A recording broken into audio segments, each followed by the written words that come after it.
You're mute. Perfect. I Mike. thought that happened automatically. I'm How so are sorry. you? Yeah. Hey, Chris, everybody, welcome to choir practice. What a way to kick it off is to be off center right off the bat. This is Profiling Evil by Mike King. I'm so glad that Chris is here tonight, and we're really looking forward to tonight's show. I think you're going to enjoy it. Choir practice is a night for us to kick back and have a little fun and learn a little bit. And you're going to really be impressed with tonight's guest. We have a brand new member that I got actually an email from this week, Eleanor Ross. Thank you for becoming a YouTube member, Eleanor. It's great to have you join up with us. And Chris, it's great to see all of our friends online. And Darcy Ann 66, thank you so much for that kind contribution. We cannot tell you enough, folks, how helpful that is for us keeping things together. We got a batch of other people that are already ticking the tapes down here on the side, Chris. Look, Miss Sophie's here. We've got Kitty Cat, and thanks. Shout out to all our mods who's just fixing us up and always keeping us straight. And Barb Newman is here. AB, Jen, boy, everybody's here. Mike, this is great. It's going to be a great night. We got a great guest, a great show, everything. Yeah, it's great. We got actually Jen Winkler here from Australia, if you saw that, from Oz. And we're going to talk a little bit about an amazing scientist in Oz who helped on the Zodiac Killer this week. But we'll talk about that in just a second. Chris, what have you been doing this week? Your office is looking pretty bare. Yeah, I'll tell you what, I'm having a garage sale, man. I'm getting ready. We're downsizing. The house is sold. We close on the 6th. My wife said, you got to start packing. So reluctantly, I had to pack up all the stuff, but it's a good move. Things are happening in the right direction. So I just threw a couple of homicide books out. You know how it goes, Mike. That's perfect. That's perfect. Well, folks, if you haven't subbed, we sure would appreciate it if you'd subscribe to Profiling Evil. And hope you're taking advantage of the merchandise. In a second, I'm going to ask the back office to pull up my new book and just remind you of that book coming out. And we are waiting on the publisher. So things are kind of slow. Legal's doing some goofy things, Chris. So we're working through some of the legal side of it, and then we hope to launch that off. So if we can, let's bring up just to remind everybody, Deceived, an investigative memoir of the Zion Society cult, merchandise that's available. And again, Deceived is about a ritualistic child sex abuse ring that I broke up 30 years ago. Dr. Phil brought us all together onto the Dr. Phil show a few weeks ago and spotlighted the fact that the book was coming out, and hope you'll go do the pre-orders and watch for it. So I said, thank you so much. That's going to be a movie, Mike. It's going to be a movie. It really will be. The book is fascinating. So thank you so much, Lisa Marie. Merry Christmas to everybody. We see a couple of folks saying Merry Christmas coming up. Happy Hanukkah, all the above. Good to see you. That's right. In fact, I actually talked to the imam over at the mosque a couple of days ago, awesome. And I said, "Now, what do the practitioners of Islam do during Christmas season if you're in the United States?" And of course, he said they absolutely don't celebrate Christmas. That they look at Christ as the Christian world does. They look at him as a prophet, and they revere him as a prophet. And he said, but if we celebrated every prophet, we'd be having gifts out every single day. So it was kind of fun. And I'll tell you, I love Muhammad. He is just one of the most amazing men I've ever met, and leads our local mosque in such a kind and loving way. But yeah, like you said, happy Hanukkah, Merry Christmas. For those who don't celebrate, enjoy the end of the year as it comes. Chris, yes. Zodiac Killer, tell me about that deal. Hey, is that cool or what? So a couple of days ago, December 3rd, three really brilliant guys get together, one being a mathematician, data scientist. I think he's the Aussie, a guy who just loves to do code. And then I think the third guy is like a brilliant coder kind of guy. Anyway, they cracked the code, and the FBI's confirmed it that, they did it. They did it. So after 51 years, remember, this was a guy in the Bay Area, Mike, in the early 60s, 62 to 69, I think. And, funny story is Oceanside, where I used to work in the Southern California area, we had a guy named Ray Davis that was killed in 1966. And that cold case right now, there were some prints. And I just heard, because of this case, those prints have been submitted to see if there's going to be any other hit stuff coming up through AFIS. So who knows? Who knows? That is awesome. Can you imagine this guy? Amazing. Amazing. And Lisa Marie, thanks again for that. I just saw that pop up again. Chris, I had to put a little bit of a humorous spin on it. The code, once it was cracked, didn't reveal as much as I think law enforcement hoped it would over time. But I had this flashback to, now that it's Christmas time, you got to watch The Christmas Story. And if you remember, the little boy finally cracked the Ovaltine code.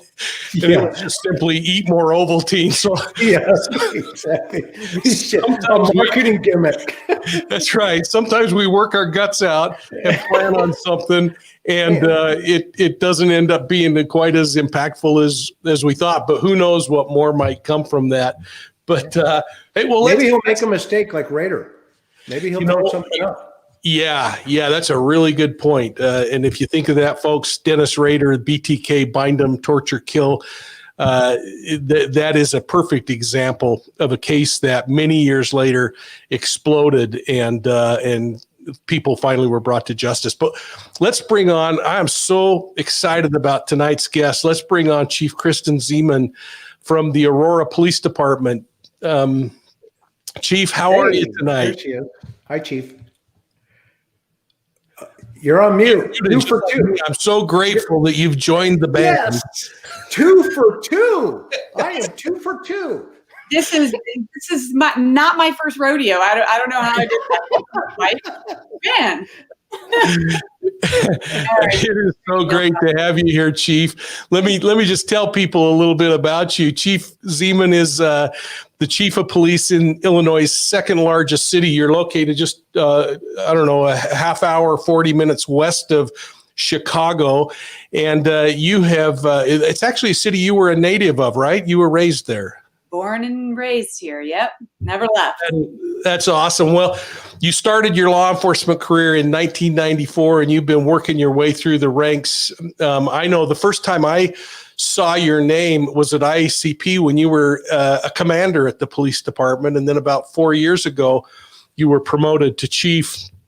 Congratulations on that. You grew, gained and became a member of a pretty elite group of women chiefs of police of major cities in the United States. How many are there? Do you have an idea? No, well, we've lost a lot this year. If you've been following, some major city chiefs, but I don't have the exact number, but I know that we are less than 1% of the population. So we're kind of unicorns in this profession. I'll tell you what, that's something that's changing a lot. I mean, I go back to when Chris and I were on the street starting a few years before you started, Chief. But I mean, that 1% maybe represented all of law enforcement, let alone in command positions. So how exciting it is to see the influence that you're having there. Chris, the chief holds several master's degrees, and I think that's pretty dang important. One from Boston University and the other from the Naval Postgraduate School. And Chief, I just got to throw out another connection. Chris Bellavita is a friend from the 2002 Winter Olympics when we were together there. I worship the ground that Chris Bellavita walks on. That man he's fantastic. He's amazing, and he actually is the guy that converted me to Thai food, I have to admit. So, I'm so thrilled. He's done amazing work. Do you want to tell people what the graduate program in Homeland Security is all about? Because I don't know that many people know about it. No, I don't think they do. And I heard about it actually from some chiefs in your state. Sylvia Moyer, who is formerly from California and then just left as the Tempe chief. But she went through it, as did Kathy Lanier, who was the former DC chief. So I was kind of cyber stalking them and saw that they went through this program. So I researched it, and I had already gotten a master's degree, so it wasn't a box I needed to check. However, when I started looking at what the Naval Postgraduate School, the Center for Homeland Security and Defense offers, it's that Homeland Security kind of think tank. And so it's not just police officers, it's everyone who is in Homeland Security at the federal level, even in public health, and we all come together. And when I say think tank, that is an understatement, and you know what I mean because you know Chris Bellavita. But the thing that I learned from him is the evidence base. When I would answer a question, he'd say, "Tell me who you are and why I should care what you say." And I love that about him because he scared me, right away. He's unassuming, but he's very scary. But the whole program is just very intellectually challenging, and I was so honored to. I actually felt like halfway through the program that they would realize they made a mistake in letting me in. But it's just so cool because Homeland Security, law enforcement is the first line of defense in all of our cities, and I use that example when I point to 9/11, in the biggest terrorist act in our time, black helicopters from the military didn't fall from the sky. It was cops and firefighters that ran in. And so for that reason, that's why I wanted to pursue that second master's degree in that craft. That's fantastic.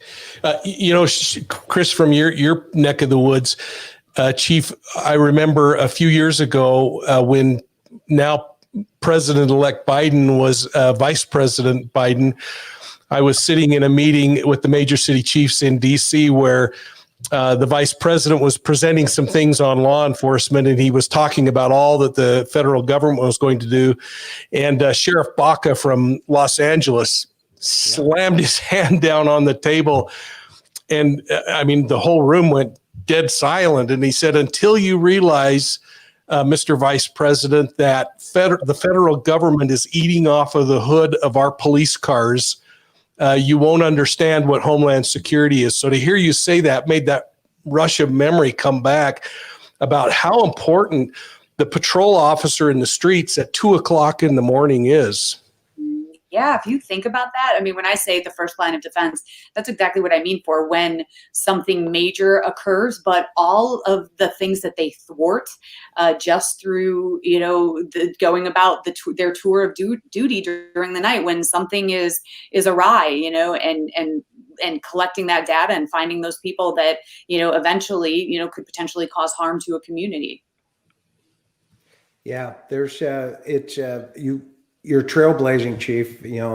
Times have shifted, and grateful to have leaders like you at the helm because, our time, Mike and I retired in 07, so mine was 82 to 07. In fact, Chief Zimmerman, Shelley Zimmerman used to wear a wire for me when I was in undercover, and she actually attacked me one time at a major city meeting. Like, she came up behind me. I was like, "Holy cow, you're the chief." She goes, "Yeah." And I was like, "You look great." And she, it's fantastic. But, just out of curiosity, this is really great that you're here tonight because I think, the world needs to recognize leaders such as yourself who are embracing the change, the change of the environment. And so just out of curiosity, I know you've really grabbed hold of social media. I know you're really using that as a tool. Help us unpack that a little bit about what your vision is and how effective that's becoming. So, to back up a little bit, when you talk about a challenging year, so speaking just for my police department, in 2019, we had a mass shooting and I had 5 officers shot and 5 people killed. And it was a workplace. It was a man getting terminated. So 2019 was the worst day or the worst year of my life as a chief. And that February 15th was the worst day of my life. Fortunately, all of our officers, all 5 of them survived, the worst injury being one of them lost an eye.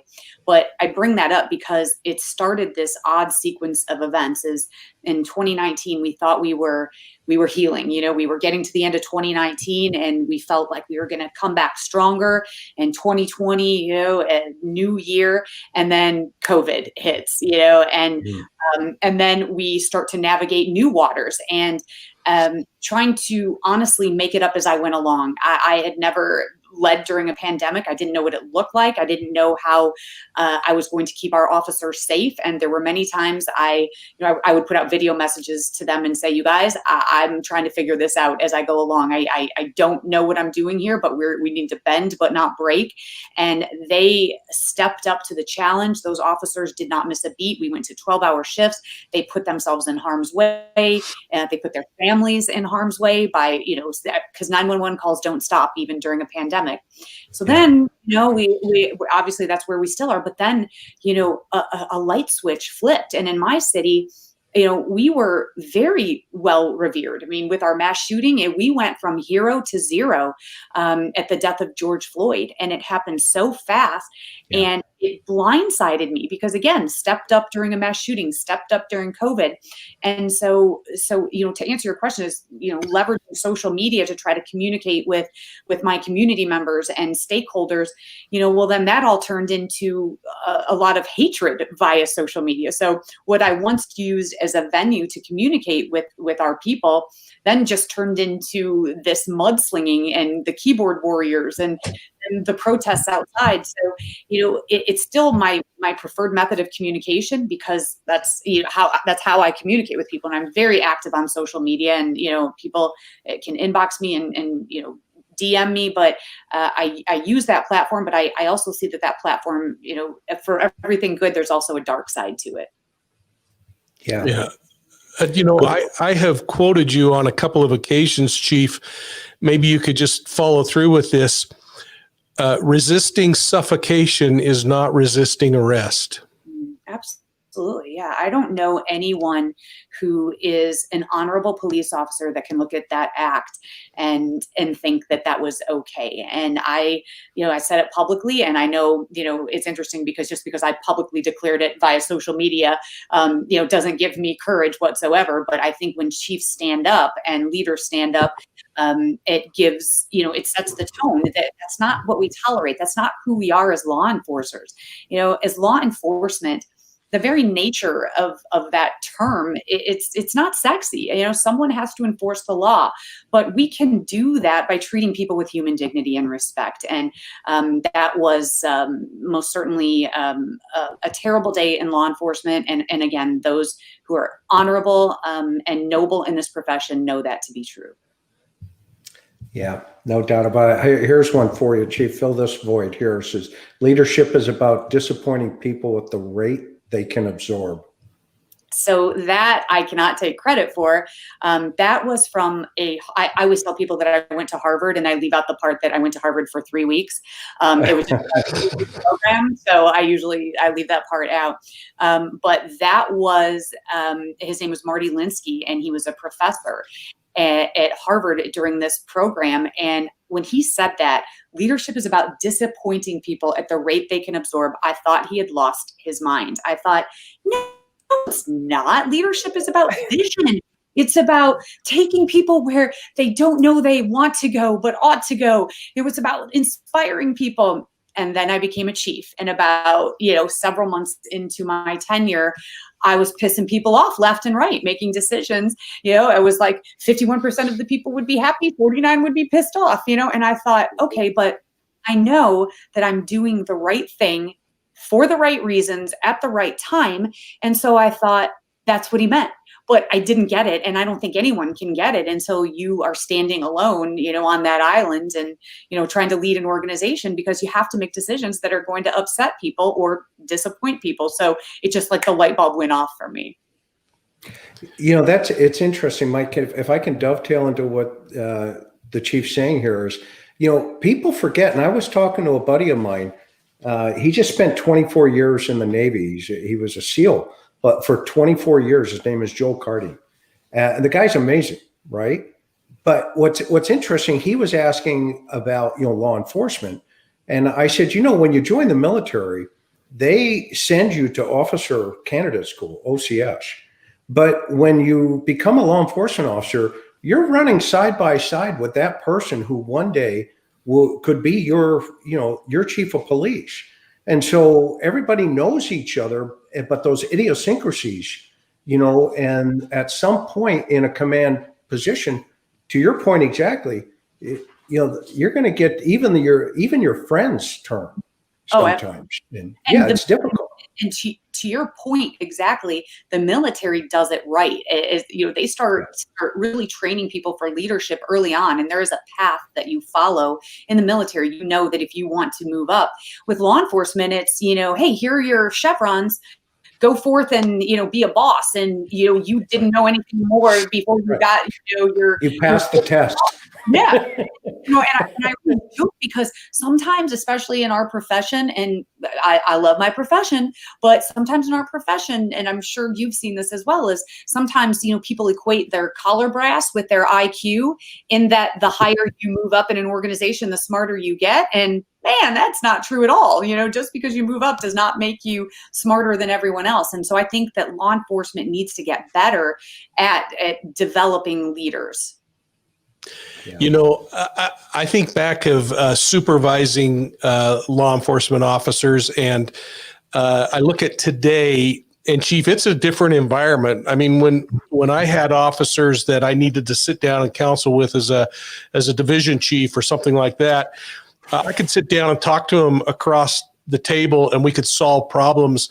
But today, there's texting involved. There's so much face-to-face communication going on. How do you deal with that with the officer of today? Oh, what a challenge. And I love what you said, because it's like I'm not quite old enough to say back in my day, and yet the story is sort of indicative of that. But when I started in 1994, that was how we were all disciplined, right? You got an ass chewing. Can I say? Yep. You got an ass chewing by the lieutenant. The lieutenant would just call you in, and it was like, man, there was no formal Office of Professional Standards, no internal affairs. It was just like, man, you don't want to get called in that lieutenant's office, And now what's so interesting, though, is now we have a formal process. But then we're communicating via email, we're communicating face-to-face, but to your point, also text messaging. A lot of the officers that I communicate with, when I'm trying to talk with them, I just text them.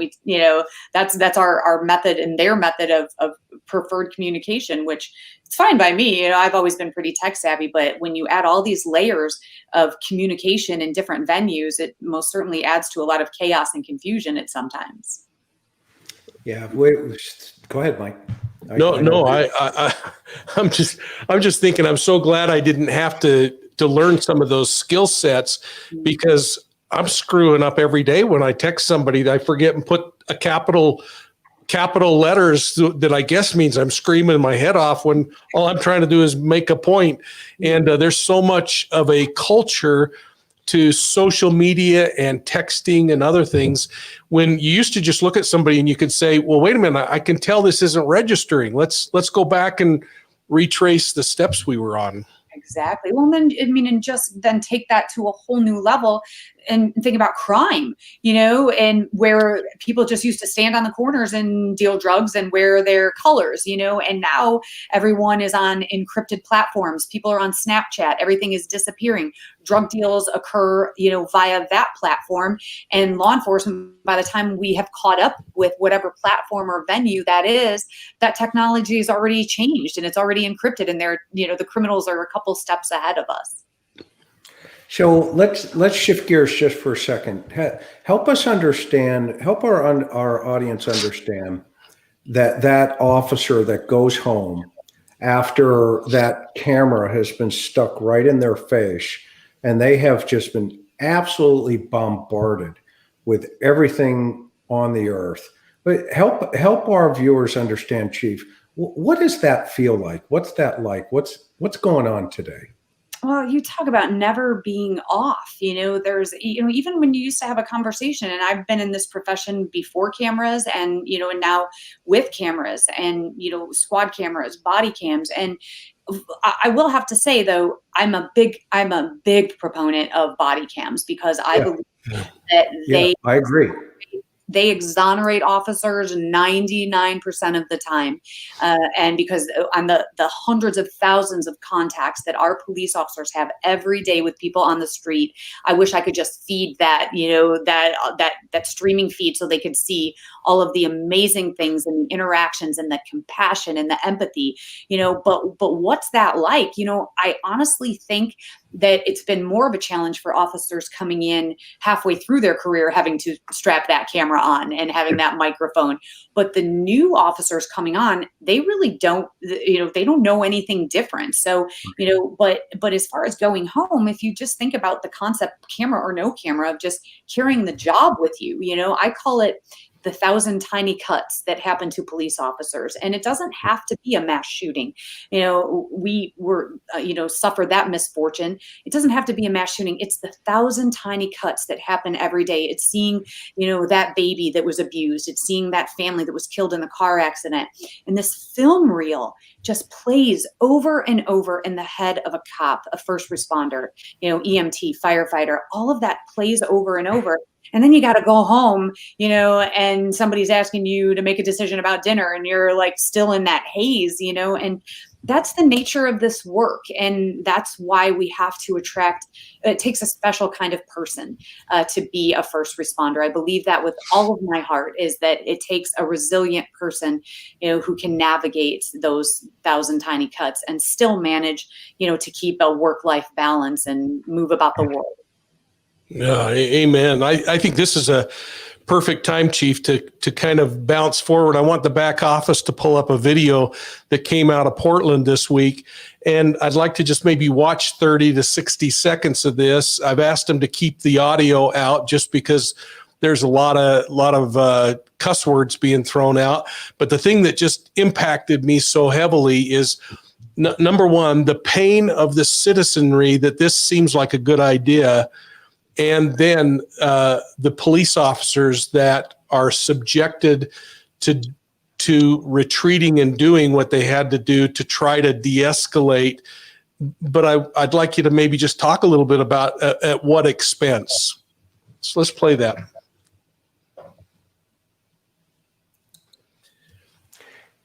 Yeah, I mean, we can probably narrate through this, Chief. I mean, what are your thoughts just seeing what's going on here? Well, I don't know the background story. I mean, my understanding is that the officers were there on a lawful order to remove someone from a home, but notwithstanding, insert any, act of illegality that an officer comes in contact with. But these riots, and I'm calling them riots because that's exactly what they are.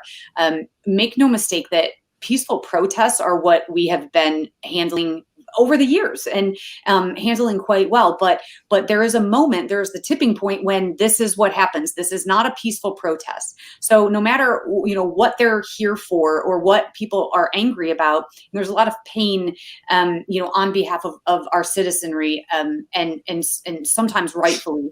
But when you move from a peaceful protest, which we honor that in alignment with the Constitution, and you turn to violence. And, I don't know how officers can even feasibly enforce laws or even keep people safe when these are the attacks that are occurring. Yeah, can I just say something also? So here's a young officer or an officer that, first of all, his windshield is completely gone black. So this officer can't see what's in front of him. And so they're in a retreat position. And lo and behold, they lose a little, guidance on the car, and they end up hitting the citizen's car, not on purpose, because they can't see what's in front of them and they can't see what's behind them, okay, because they're focusing on a lot of things going on in the front. And, these guys and gals it seems like they're getting put into more and more positions of there is no retreat. And exactly. you've got, yeah, go ahead. So, and this is what has been my plight, and what I mentioned earlier about kind of flipping a switch, and so, and I'll use my personal example of our police department, is that we have had riot gear. I mentioned we have 307 sworn officers.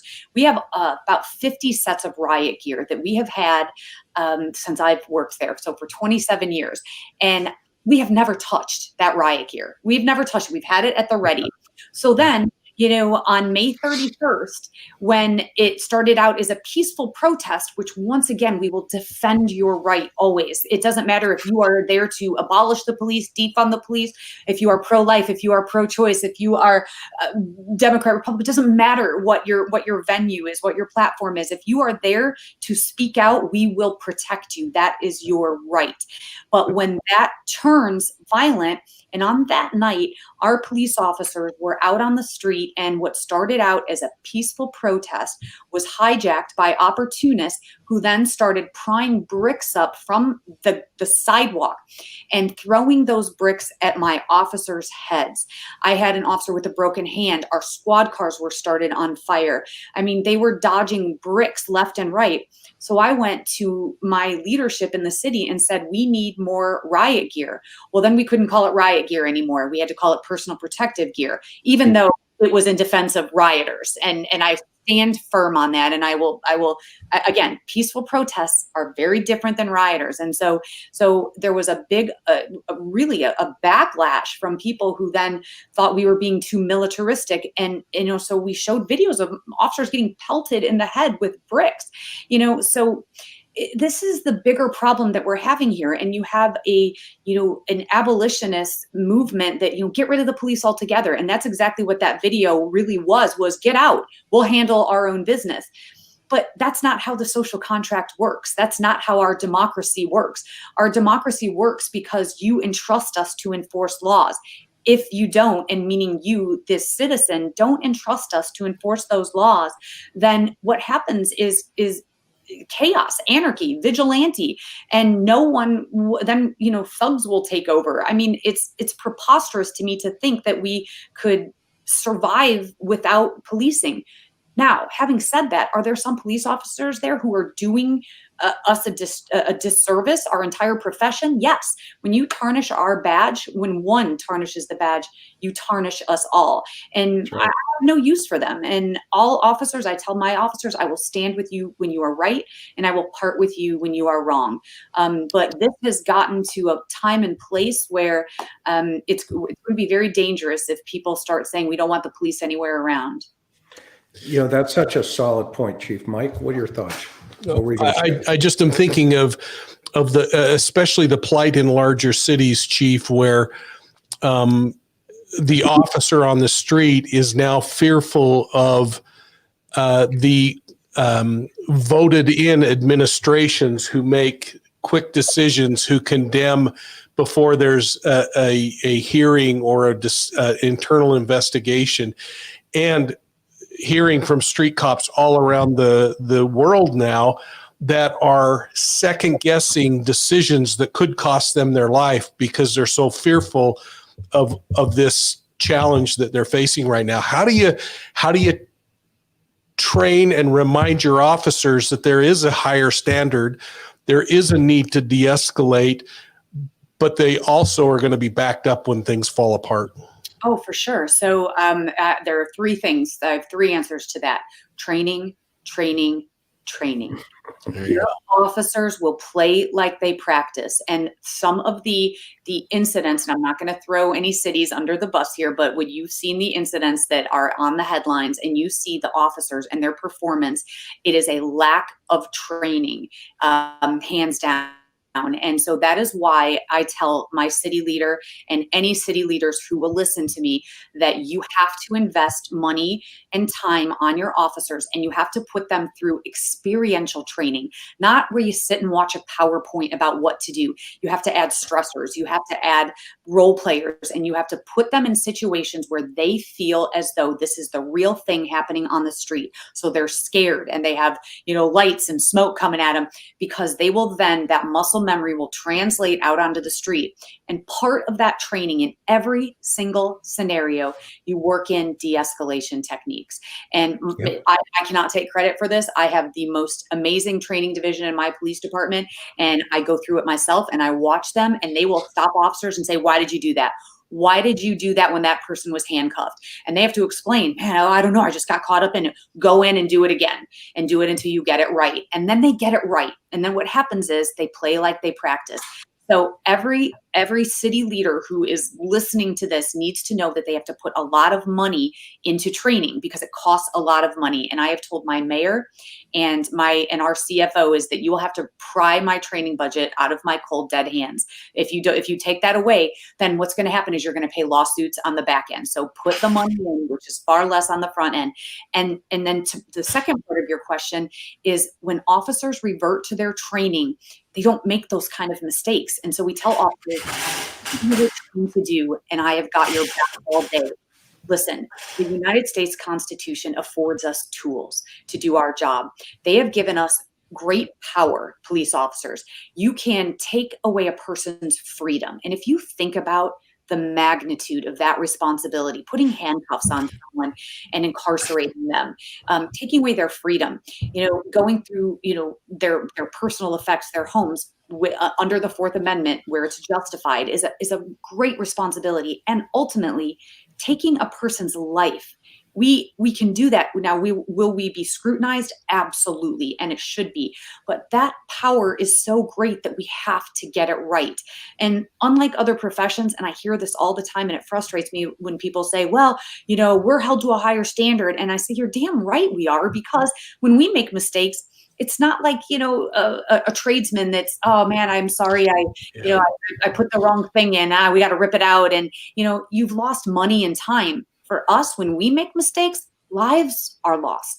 A heart ceases to beat anymore, and that's someone else's child. And so we have to get it right. And so I tell my officers, keep doing what you're doing when you know it is the right thing to do. And if you have to use force, do so, because you have no other choice. You're a visionary, Chief. I mean, kudos and touche to you, because you've taken a lot of the old thought process and merged it into modern policing, into the 21st century. If everything that I just heard you say, I mean, I think you Mike, you would agree that, I mean, we came off, our FTOs came from the 60s and the 70s, right? And so we were in a different time. But to your point, everything that you just said about training, and keep doing it until they keep doing it right. There was an old saying, it says, stick to it till it sticks to you. Okay. And as long as that mantra is, keeps presenting itself by leaders such as yourself, and you get the support from, I mean, there's two sides of leadership here. You have political leaders too, who also have to recognize that if your lines go down, and I think we've seen this, okay, they're coming to their houses next, okay? It's not going to stop. It's going to keep escalating, because that's what criminal behavior does. It just keeps moving. Chief,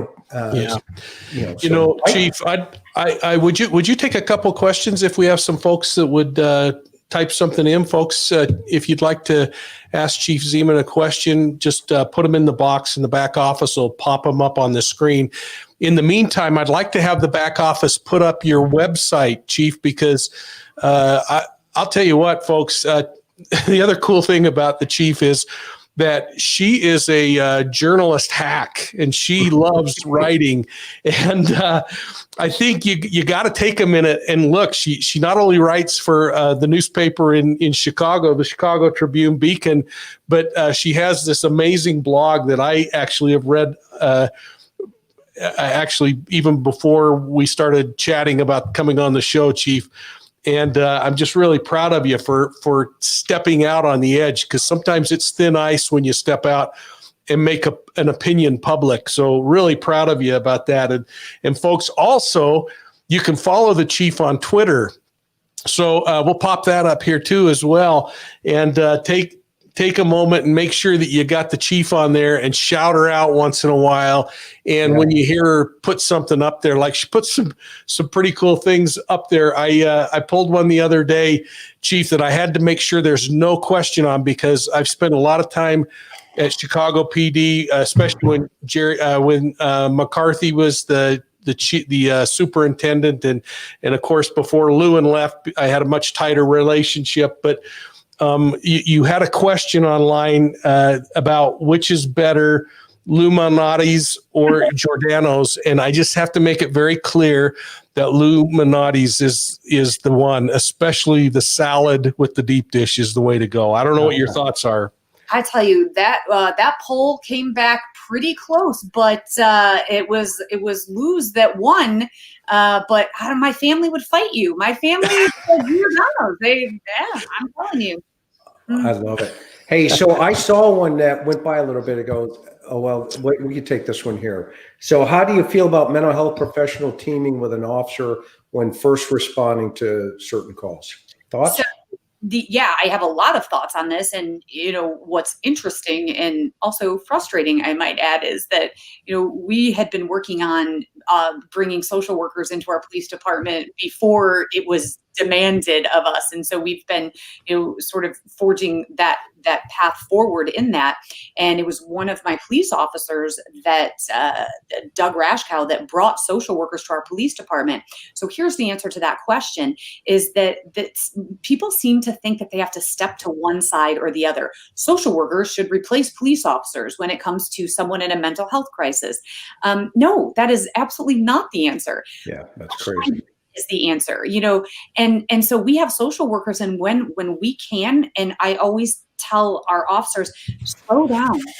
You've got all the time in the world to talk someone who's in a mental health crisis, who's armed, who doesn't have a hostage, doesn't have anyone there. We've got to just slow down the scene. We don't have to do anything but talk. And so at that point, our negotiators, or starting out with a social worker, that is perfect. If we can get someone to develop rapport with that person in crisis, if that's a social worker, great. But I'll tell you what, when that person turns violent, and a social worker I just saw the headlines a couple days ago. Just got killed. Stabbed to death. And I just want to be like, this is exactly what I'm talking about, is that we are trained to handle these situations when they turn violent. So don't pick one side or the other. Let's think a little more, intellectual, and bring a hybrid of the two. And when we can use social workers, I am all for it. But we also want to make sure that we're sending in people who are trained to handle, when the defecation hits the oscillation.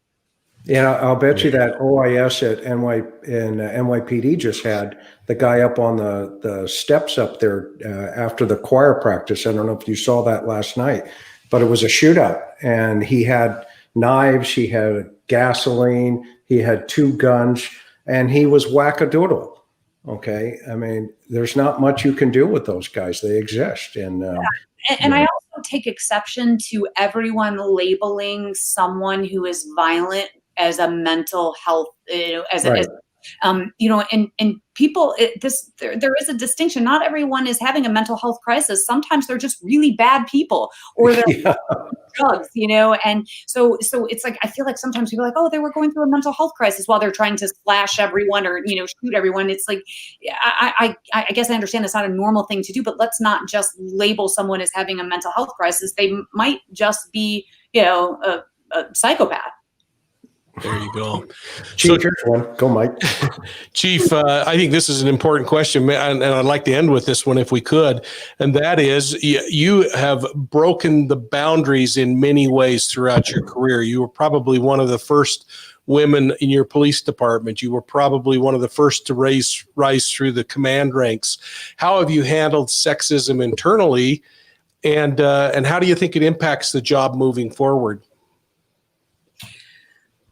Wow, I mean, we would need a whole other hour to talk about this.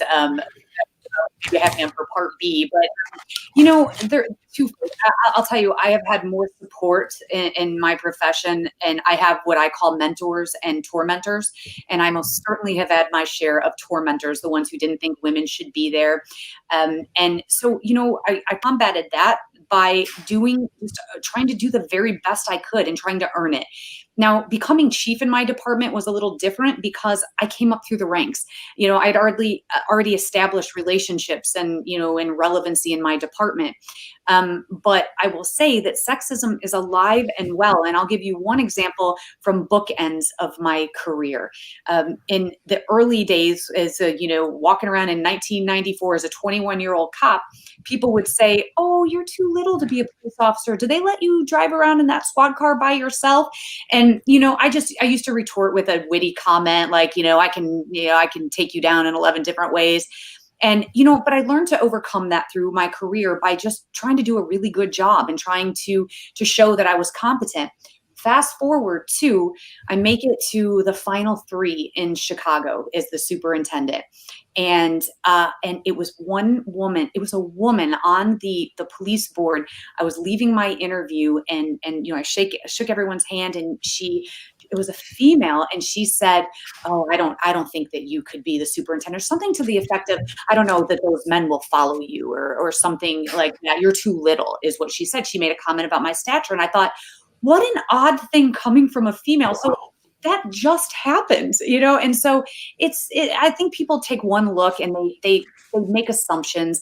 Everyone has a template of what they believe a police chief or anyone should look like. And when you don't fit that template, then people challenge that, and they make their own assumptions. So it's a constant battle, and sometimes it gets a little tiring, but I've learned to just roll with it.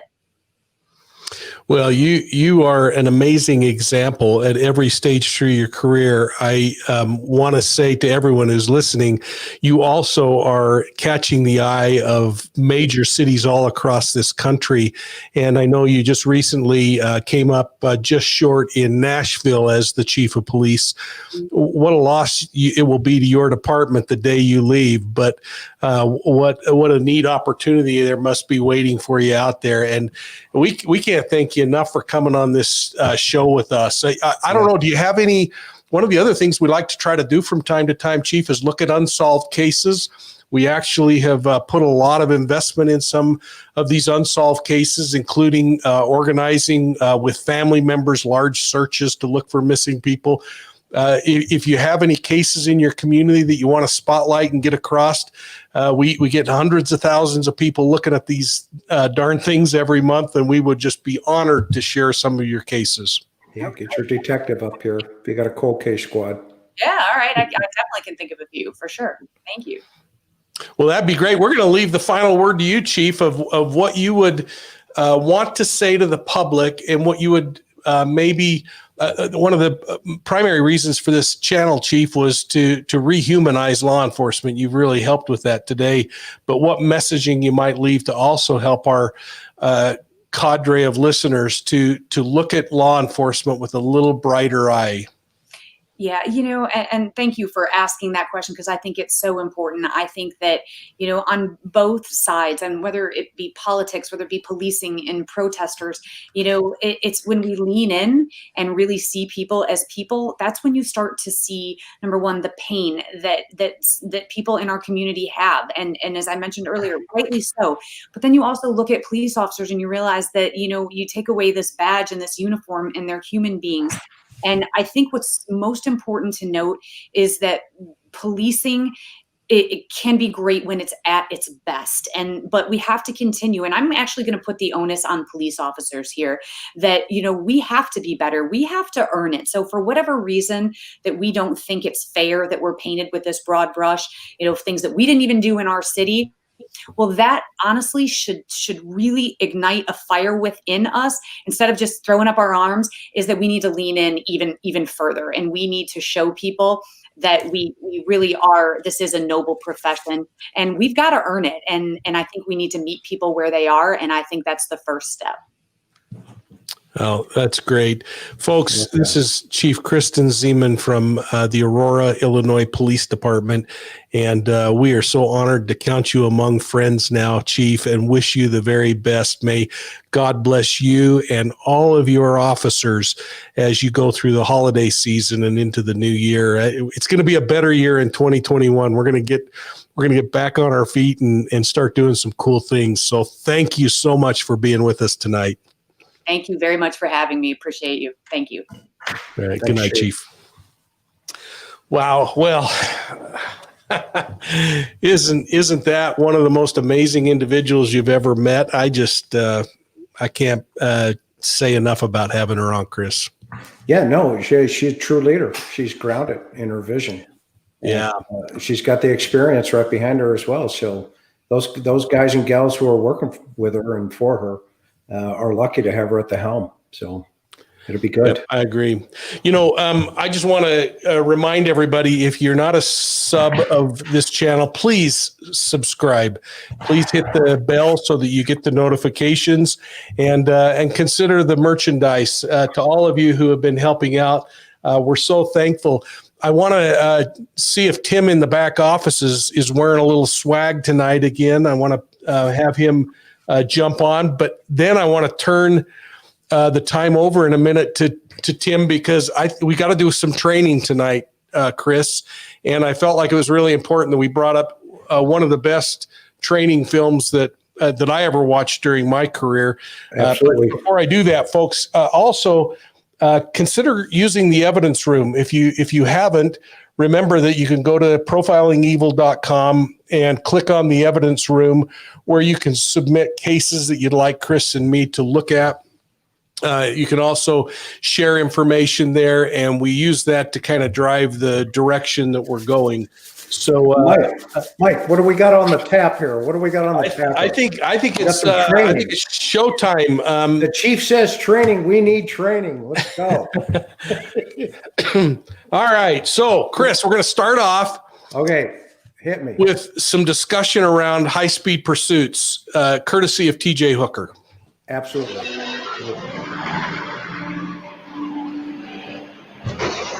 Oh, throws her over the hood. Okay, let's stop right there for a minute. First and foremost. First of all, let's grab the light bar. Do you want to be anywhere near TJ Hooker when something bad's going down? Because there's the TJ Hooker roof slide, but this is the first time I've seen in a training film the TJ Hooker chuck your partner move. He just threw her over the hood. Here, get out of here. There's a truck coming. And what happened to the mic? It must have not been plugged into the car, because the mic just disappeared. Okay, so let's do with Gennaro. Now, if that was a real police car, it would have push bumpers. Here we go. Hey, speaking of chasing these things, remember the tank in San Diego, Mike? Yes, yeah. On the 163. You're lucky you eventually got that guy to crash. You'd have never stopped it. They hit the center medium. Here we go. Oh, the back window's out. The back window's busted out already. You notice that? So he can shoot through it. Oh. That's pretty fast action to be able to get it into reverse immediately and start getting out of the way. There's no glass in that window now. It's all gone all of a sudden. So now I don't know that you could stop this vehicle by getting your vehicle in front of them, but I don't know. Have you ever chased a 18-wheeler or something like that? I think of these troopers out on the highway. If they had somebody that didn't want to pull over, you talked about your tank down there, but that creates a big problem for you when you're in the middle of a high-speed chase. Yeah, the great thing about San Diego County, we had a lot of military installations. So every once in a while, you'd get a phone call, from a concerned citizen saying there's an Amtrak going down the middle of the road or something. But the guy in the 163, he went into a National Guard joint and stole that tank, and it was game on. And fortunately there was one of the guys on San Diego PD that was a Marine reservist. He's the guy that jumped up on the tank when it hit the center medium and ended up. But yeah, I mean, this guy here, he's all bolted up like he's going in for business. So TJ's got the run. What else we got going here? So I'm sure TJ's screaming out on the radio that he's in pursuit. He's now got this truck I love that he turned his light bar on. Yeah, got the lights turned on. He looks pretty casual. You notice he was 10 and 2 He's going on the steering wheel. Yeah, he's going to try to pit maneuver this 18-wheel tractor. Yeah, right. Oh, yeah. Now this is a move that I wouldn't recommend for anybody. Yeah, times 4. They do not teach this. If they did, they'd be going through cars every. So Darcy weighed in just now saying, who was more like TJ, Chris or Mike? And Chris, I don't know. Did you ever do the hood slide? I don't think I've ever done a hood slide. Yeah, I don't know, but I don't know if you ever saw the follow-up movie that had Eddie Murphy and it was called Showtime, and they had TJ Hooker as an old guy trying to teach him how to do the roof slide, and he kept falling off. Anyway, let's go because this is heating up now. I got slid across a hood before. But I was being thrown by the bad guy. Okay, now here he's really proving a point because he's going to get his car in front of this big old monster truck. Yeah. Oh, he's going to put the brakes on. There you go. Oh, there you go. And I don't know how many times I flew through the air like that, but thank goodness they're okay. Nothing like a car fire. Yeah. And cut. Oh man, that's an old spaghetti. All right, well, that's a beauty. I don't know that you can get training like that anywhere, but on Profiling Evil, folks, if you're ever in a high-speed pursuit with a diesel truck, just pull back and use the radio. Don't try to pit maneuver them or anything else. Yeah, bad idea. Well, let's see if anybody has any questions that they'd like to chat about, and let's just kind of go through the list and say hello to a few people. Paradigm of Beneficence and Little Red, Chris Fisher, thank you so much. What do you mean to say is what? Let's see. So what you mean to say is what we see on TV is not necessarily accurate. It may be what you see on Profiling Evil may not necessarily be accurate. Yeah, that could be the real thing. That could be the real deal. Remember when we started? Somebody had commented, "Oh, those guys aren't cops." Yeah. Okay. Of course, I think that was said when we started our professional careers anyway. So, yeah. Oh man, and let's see. I like Darcy Ann's comment too. Never throw a woman in heels over the hood of your patrol car. So, Smokey and the Bandit, Barb. Let's see. I'll remember this with my next encounter with an 18-wheeler. Absolutely. I don't know. This is amazing, and I think it was somebody also mentioned that, Chris, I don't know if you saw this, but they weren't wearing seatbelts. Of course, I don't think we had seatbelts back in those times. If not, it was certainly only a lap belt. Okay, so useless trivia. When TJ Hooker came out, that was when that show first kicked off. That was like the first year they had the PR-24 handle baton. Remember the spinner? Yep. Okay. So the straight stick, everybody used to carry the straight stick. I carried a straight stick the rest of my career. I wouldn't go to the PR. Exactly. So remember the episode where TJ throws the stick, the PR-24, and it hits the guy in the legs and he tumbles over. That was not a good thing for Hollywood to do because cops started thinking, hey, maybe I could just throw this thing. It's got a little handle on it. No. Do not throw your stick. Yeah, I always loved the training where you would stand with a straight stick and you would have your weapon on the off side between you and the suspect. So you'd have the straight stick would be on your side. You'd be to your left facing them, looking at the suspect this way. But you always look so casual sitting there with the straight stick with your hand just resting over the ring of the straight stick. But Chris, if they charged you, what was the movement that you made? If they came at you, you just sidestepped them. Yeah, and then you just took that straight stick straight to the the sternum strike. Yeah, that was something. But anyway, Don Diva RN said the police chief was extremely intelligent. We have to agree how fortunate that agency is to have her. And somebody else, let's see, Glam Dolly 20 said she's laughing. Hooker would be suspended from duty today, which I don't know. He was a sergeant, so he was one of the most active patrol sergeants I've ever seen. So how'd you like to get that call? Right, we had a guy one time. For our viewers, every shift you have to go through what they call a 5-point safety check with your shotgun.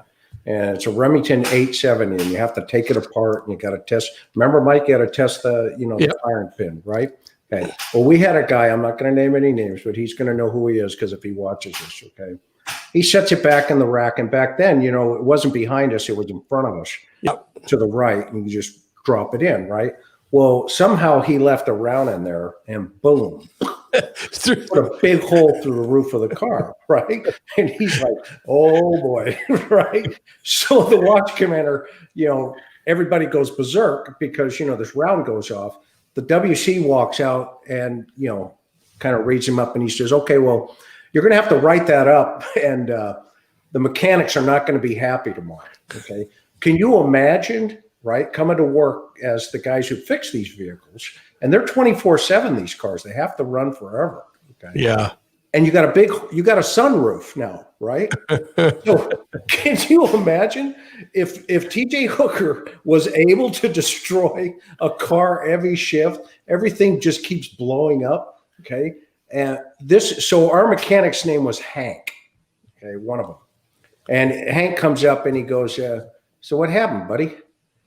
And, this is after everybody's come back for the night and the car's still sitting in the back with the sunroof. And this guy goes, Hank, he says, I don't know what happened. The gun just, I think. It's like, right.